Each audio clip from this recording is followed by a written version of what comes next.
Good morning, this is ONNIE. Welcome to my channel. And for those who are new to my channel is all about Korean culture, Korean way of life, places to visit in the countryside, and I am a married immigrant, so my channel also talks about the way of life of married immigrants here in the countryside of Korea.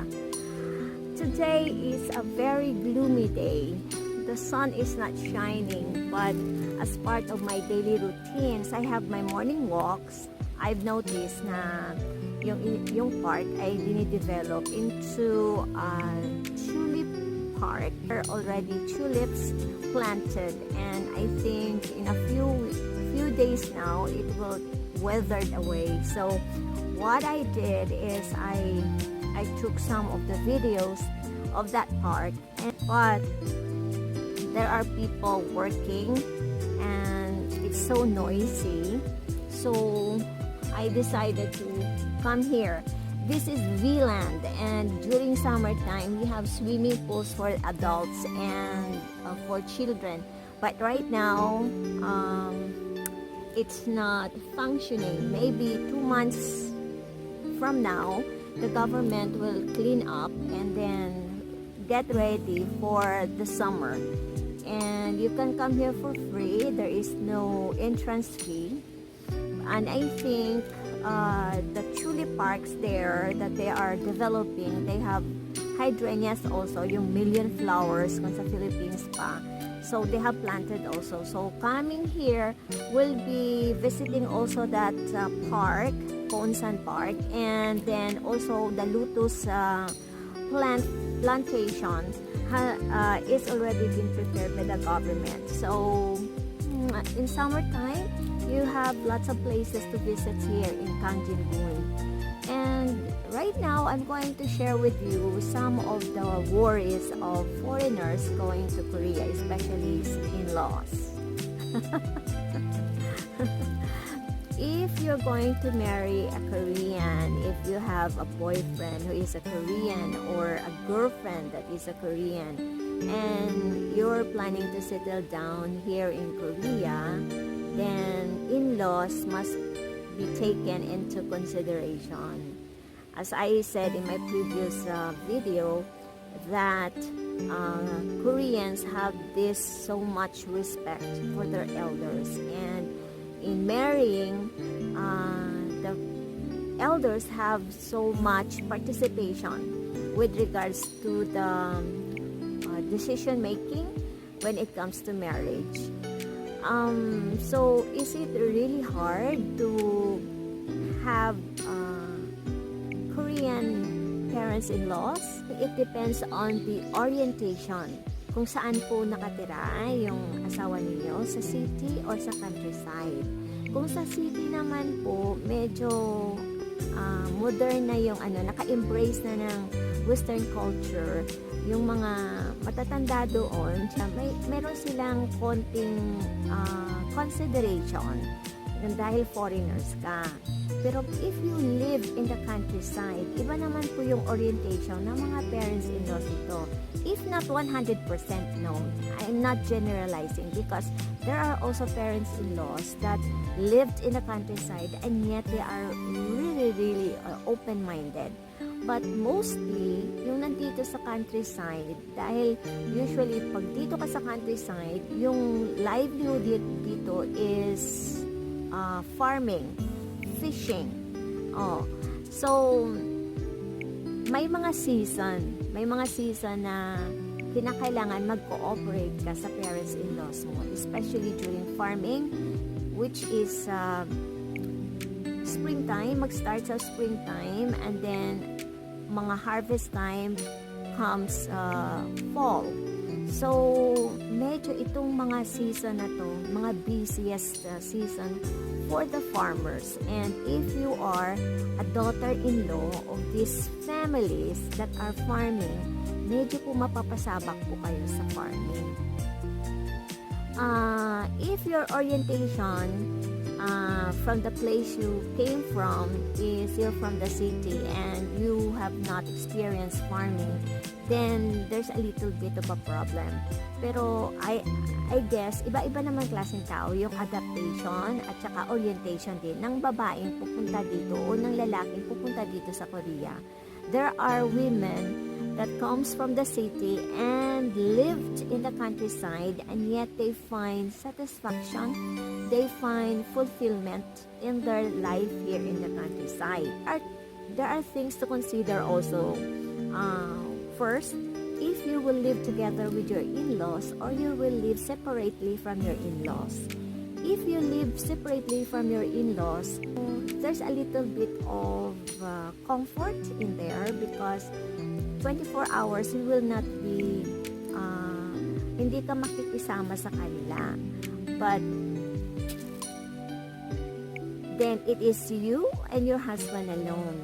But what if you live with your parents-in-law? And there are so many cases like that. In my case, I did live with my mother-in-law for a while. And so if you live with your parents-in-law, you have certain obligations to do, and that is to wake up early in the morning and prepare breakfast, and in the evening you have also to prepare. So medyo may konting adjustment sa part mo. And here in the countryside, when farming starts, naku po, si Haring Araw, hindi pa nagpapakita ng kanyang mukha. Gising na po yung mga farmers. Because dito, ang summer is very hot and humid. So, inuuna nila, they take advantage of those time or those hours na hindi pa masyadong mainit. So, they go to their farm and do their thing. So, ikaw na daughter-in-law, if they think that you are capable of doing the farming, then you are required to do the farming. Or if not, then you are required to prepare breakfast for them. So, in some cases, sasama na sila sa farming, they will do the farming, they will help in the farming.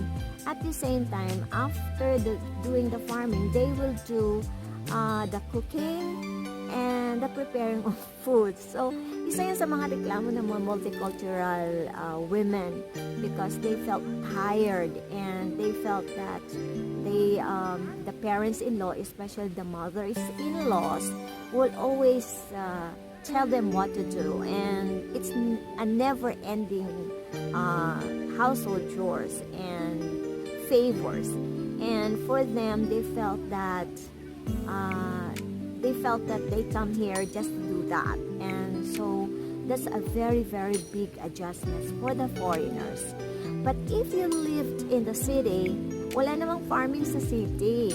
So, medyo, I have a friend in the city na when she arrived, there is nothing to do because you live in apartments. And so, her mother-in-law would always tell her, oh, you go to the spa, enjoy your free time there. And when I heard about it, wow, it's beautiful. Whereas me, as in my previous video, my husband is a construction worker, and so we don't have that much of lands to farm, just a small area for gardens. And mothers-in-laws are always telling you to do things. And for me, I also grow up in a family that I do the things personally without being told, and that is something na I have a hard time. And here they expect you to prepare breakfast and to set the table. And in my family, we do it sometimes, but when you are hungry, then you go to the kitchen or the dining room and then prepare your food and then clean up. Here it's not. When they want to eat, it is your duty as a daughter-in-law to prepare the table for them, and after they eat, you have to clean up for them. So you need to be flexible if you want to be happy here. And for me, I did that. And right now, I'm very, very comfortable with the culture that they have. No problem with me. What if sabihin ninyo na, paano yan? Hindi ako marunong yan. Then you tell them, I don't know. Help me. Teach me. And they're easy to do that. Acceptable naman po yun. So, I hope you enjoyed today's talk about in-laws. Don't worry about your in-laws. Don't be scared about what you hear in some people. Koreans have a very, very big heart. And they are the kindest people I've met. Basta marunong ka lang pong makisama sa kanila. Marunong ka magrespeto. Huwag ka pong magdabog-dabog. If you are hurt, if you have something to say it in a way na it shows respect. And when you do that, they will understand you. They will their hearts for you. They will understand you better. And I don't think na in every relationship that we have, communication is really important, and respect is really, really important. Love begets love. If you keep on hating, if you keep on clamoring, I can't do that, I can't do this. If you keep on comparing, then life would be difficult here for you. So what I say is, be flexible, be lovable, open your hearts to different experiences, to a different culture, and life will be easy. At first, life will be a little bit tough. Life will be difficult for you. But as you go along and adjust to things and embrace the Korean culture, embrace the language, love the people you've met, and especially your in-laws, and you will reap the blessing. And I will see you in my next video. Life in the countryside is beautiful. I wish and I pray that yours is also as beautiful as mine. And keep on hoping, keep on praying, keep the faith. In Korean, we say, fighting. Bye everyone. Have a blissful day ahead, and see you in my next vlog. Bye.